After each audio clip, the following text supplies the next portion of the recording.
안녕하세요. 시온성교회 주일학교를 담당하고 있는 김민재 목사입니다. 오늘은 느헤미야를 강해 볼 시간을 갖도록 하겠습니다. 느헤미야의 주제성구 먼저 같이 읽어볼까요? 느헤미야 6장 15절에서 16절 말씀입니다. 성벽 역사가 52일 만인 엘루럴 25일에 끝남에 우리 모든 대적과 주위에 있는 이방 족속들이 이를 듣고 다 두려워하여 크게 낙담하였으니 그들이 우리 하나님께서 이 역사를 이루신 것을 알미니라. 자, 먼저 내용 전개에 대해서 한번 살펴볼까요? 느헤미야는 역시 성벽의 재건 과정을 기록한 전반부와 그리고 영적 부흥 운동에 관한 기록인 후반부로 나눠볼 수 있습니다. 먼저 첫 번째 성전 재건에 대해서 살펴볼까요?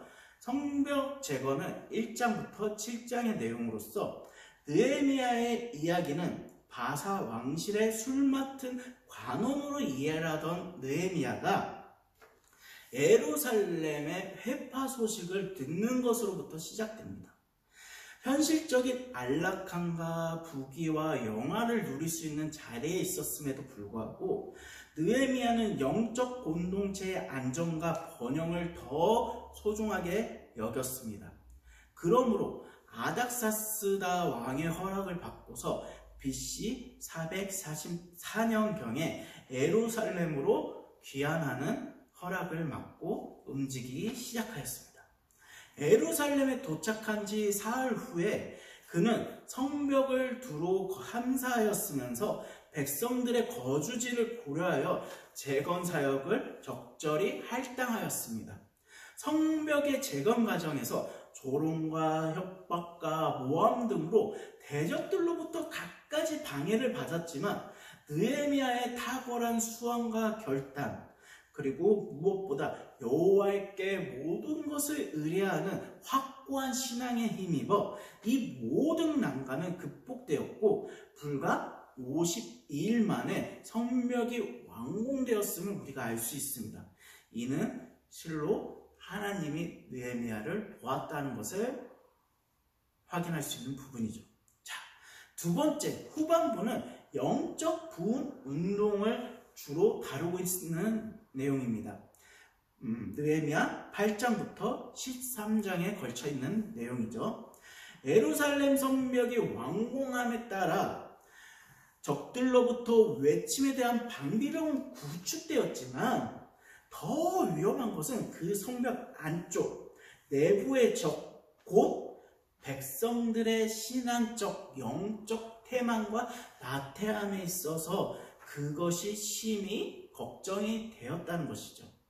느헤미야는 그렇기 때문에 후반부에 이르러 성벽의 봉헌식 이전에 행해진 에스라에 의한 율법 낭독과 초막절을 준수하며 범민족적인 회개운동과 언약갱신과 같은 이스라엘의 영적인 부흥운동을 위해서 그 기록을 남겼다고 합니다. 백성들의 예루살렘의 재정착과 단호한 개혁 조치 등을 취한 사실이 여기에 기록되어 있죠. 그리고 느헤미야의 기록 목적을 보면은 느헤미야는 포로에서 귀환한 이스라엘 백성들이 어떻게 예루살렘 성을 다시 쌓고 율법을 통해 신앙운동을 일으키고 개약 백성으로서 제정해 나갔는지를 보여주려는 목적에서 기록되었습니다. 또한 유대 땅으로의 3차 귀환, 성벽의 재건과 백성들의 신앙 부흥 등을 통해 나타난 선민을 향한 하나님의 끊임없는 사랑을 보여주기 위해 이 느헤미야가 기록되었다는 것이죠. 자, 그리고 우리는 구약에서들이 예수님, 여호와, 구원자, 메시아를 예표하고 있는 사실을 잘 알고 있죠. 여기 느헤미야서에 느헤미야 또한 예수님을 예표하는 인물로 볼 수 있는데요. 에스라서에 이어 느헤미야에서도 성벽 재건과 언약갱신을 통해 다윗의 후손이 구속사의 흐름을 굳건히 이어가도록 하시며 메시아의 계도가 끊기지 않고 보존되게 하시는 하나님의 놀라운 섭리가 들어있다는 것이죠. 그 섭리 가운데서는 특히 느헤미야의 중심 인물이자 저자인 느헤미야가 바사 제국에서의 높은 지위를 포기하고 예루살렘에 간 모습이 예수님이 하나님의 아들이신 그 자리를 포기하고 인간의 몸으로 나타나신 바 같다는 느낌을 줄 수 있다는 것이죠. 애피하고 있다는 것이죠.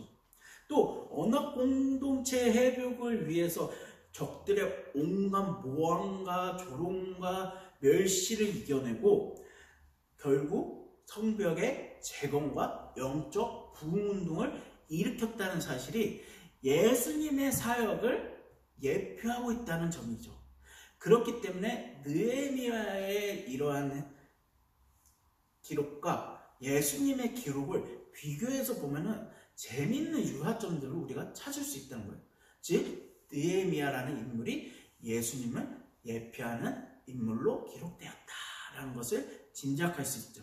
자, 그러면 또 우리가 에스라와 느헤미야는 서로 떼놓고 볼 수가 없는데요. 에스라와 느헤미야를 연관해서 한번 살펴보고자 합니다.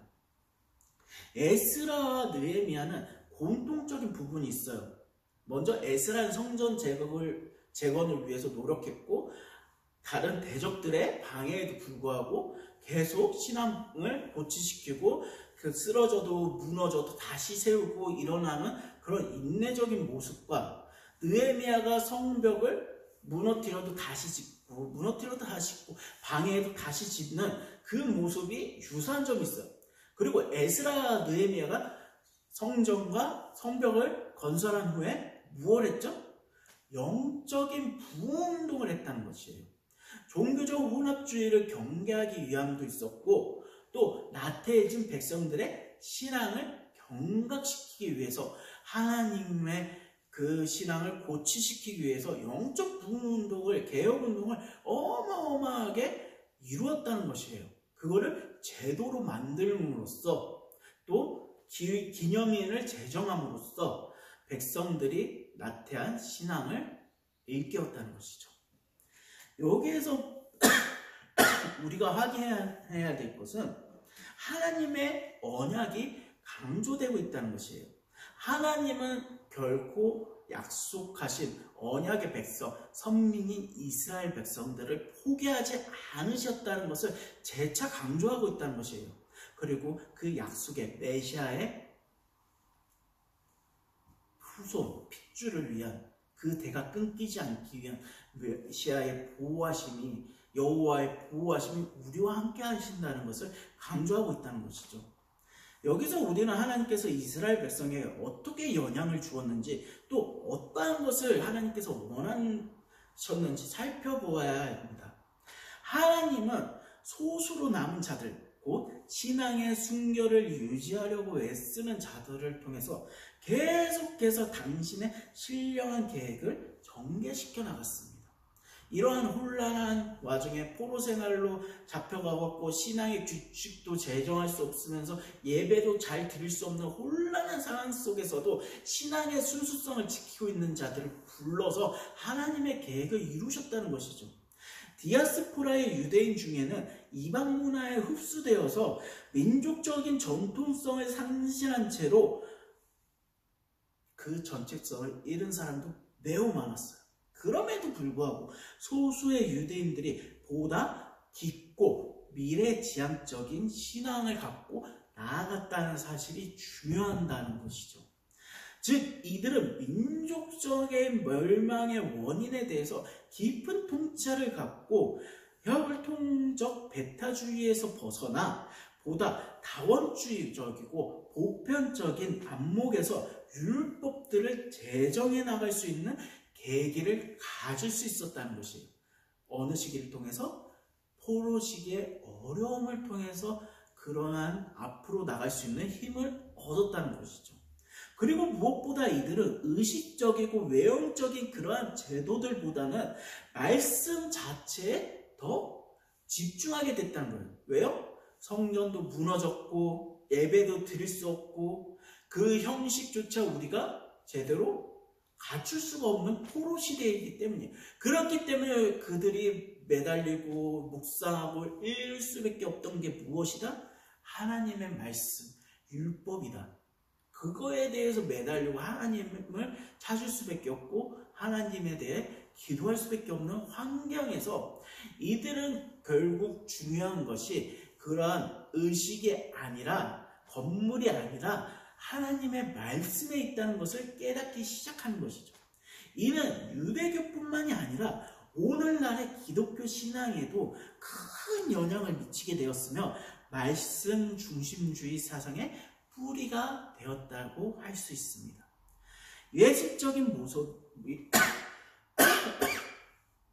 외식적인 모습이나 건물과 장소와 같은 공간에 구애되는 것이 아니라 형식적인 모습이 아니라 말씀 중심적으로 하나님의 뜻에 사는 것이야말로 하나님께서 바라시는 우리의 삶과 모습이라는 것이죠. 예루살렘 성전은 하나님의 뜻에 따라 허물어지기도 하고 그 성벽이 무너지기도 하지만 하나님의 뜻에 따라 다시 재건되고 성벽이 높이 올라갈 수 있음을 우리가 성경을 통해 보았습니다. 그러나 하나님의 주신 말씀은 어떻죠? 잃어버렸나요? 그렇지 않아요. 하나님의 주신 말씀은 기록되었고 구존되었으면서 결코 잃어버리지 않게 관리되었고 영원성을 갖고 있다는 것입니다. 그 말씀이 오늘날까지 이렇게 쭉 전달되는 걸 보면 놀라운 기적의 역사가 아닐 수 없어요. 이때까지 전쟁으로 인해서 문서와 역사와 그 유물들이 소실된 나라가 얼마나 많습니까?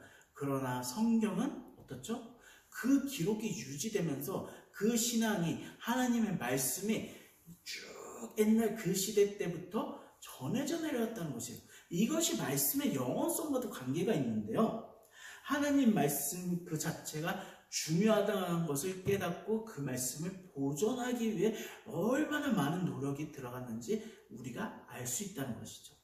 이를 통해서 에스라서와 느헤미야서를 읽고 또한 구속 언약과 그 성취와 예수님의 모습이 느헤미야서에게서 어떻게 드러나는지, 어떻게 예표되고 있는지, 또 성경이 무엇을 담고 있는지, 하나님의 뜻이 무엇인지 우리가 잘 살펴보면서 읽어야 할 줄 믿습니다. 그럼 여기서 강의를 마치도록 하겠습니다. 감사합니다.